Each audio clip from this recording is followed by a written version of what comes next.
ये बात बहुत लोगों को अजीब लग सकती है, मगर ये सच है। अगर आपको यकीन ना हो तो आप बसपा सुप्रीमो मायावती के पुराने ट्वीट देख लीजिए और हाल में जो समाजवादी पार्टी की शिकस्त रामपुर में हुई है उसके बाद किए गए उनके ट्वीट देख लीजिए। कुछ उनके पूर्व के बयान भी देख लीजिए जो आजम खान के प्रति काफी नरम बयान माने गए। आजम खान को अयोग्य ठहराए जाने के बाद भी आखिर मायावती उनको अपने साथ क्यों लाना चाहती हैं, ये बड़ा अजीब सवाल है। दरअसल आजम खान भले ही अयोग्य ठहरा दिए गए हों, लेकिन उनके परिवार का यूपी की सियासत में काफी मजबूत जनाधार माना जाता है। सीधे तौर पर कहूं तो एक मजबूत पकड़ आजम खान की यूपी में मानी जाती है और इसी को समझते हुए बसपा सुप्रीमो मायावती उनको साथ लाना चाहती हैं। बसपा सुप्रीमो मायावती ने उस वक्त भी कई ट्वीट किए थे और बयान भी दिया था कि जिस वक्त आजम खान की नाराजगी अखिलेश यादव के प्रति सामने आई थी, आजम खान के परिवार की नाराजगी अखिलेश यादव के प्रति सामने आ रही थी।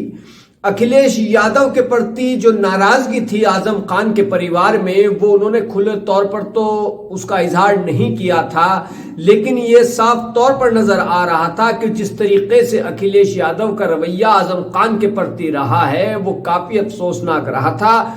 और कई लोगों ने तो जो आजम खान के करीबी थे ये कहते हुए समाजवादी पार्टी को अलविदा कह दिया था कि जिस पार्टी में आजम खान जैसे वफादार की ही कोई अहमियत नहीं है, उनकी कोई कदर नहीं है, उसमें हम रहकर क्या करेंगे। बहरहाल आजम खान को अयोग्य ठहराए जाने के बाद अब वहां पर उसी सीट पर विधानसभा उपचुनाव हुए और वहां भाजपा के आकाश सक्सेना ने करारी शिकस्त आजम खान के करीबी आसिम रजा को दी, जिसके बाद मायावती का एक ट्वीट सामने आता है और बसपा सुप्रीमो मायावती उस ट्वीट में लिखती हैं कि शायद ये समाजवादी पार्टी और भाजपा की अंदरूनी मिली भगत का परिणाम था कि समाजवादी पार्टी रामपुर जैसी जगह पर चुनाव हार जाती है, जबकि मैनपुरी और खतौली में ऐसा नहीं होता।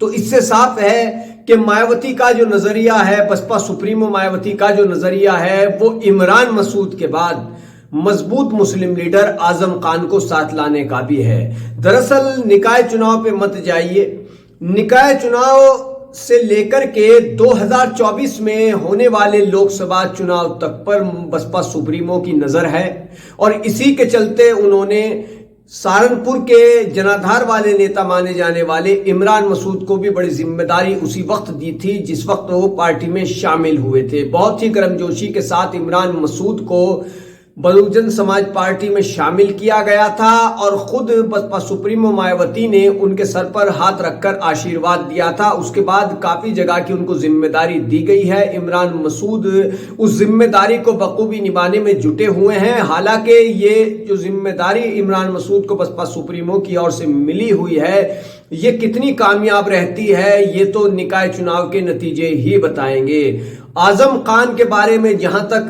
मैं बात कर रहा हूं तो आजम खान का वैसे तो बहुजन समाज पार्टी के साथ आना बेहद मुश्किल है, लेकिन कहते हैं ये सियासत है, यहां पर ना कोई दुश्मन होता है और ना कोई दोस्त होता है। कब किसका दोस्त बन जाए और कब कोई किसके मुकाबले चुनावी मैदान में उतर जाए, इसके बारे में कुछ भी नहीं कहा जा सकता है। तो जाहिर है कि समाजवादी पार्टी के नेता इमरान मसूद को बहुजन समाज पार्टी में लाने के बाद अब आजम खान पर भी बसपा सुप्रीमो की नजर है और आजम खान को वो अपने साथ लाने की तैयारी में है। अगर आजम खान बसपा में आ जाते हैं तो ये कहना गलत नहीं होगा कि बसपा को यूपी में बेहद मजबूती मिलेगी।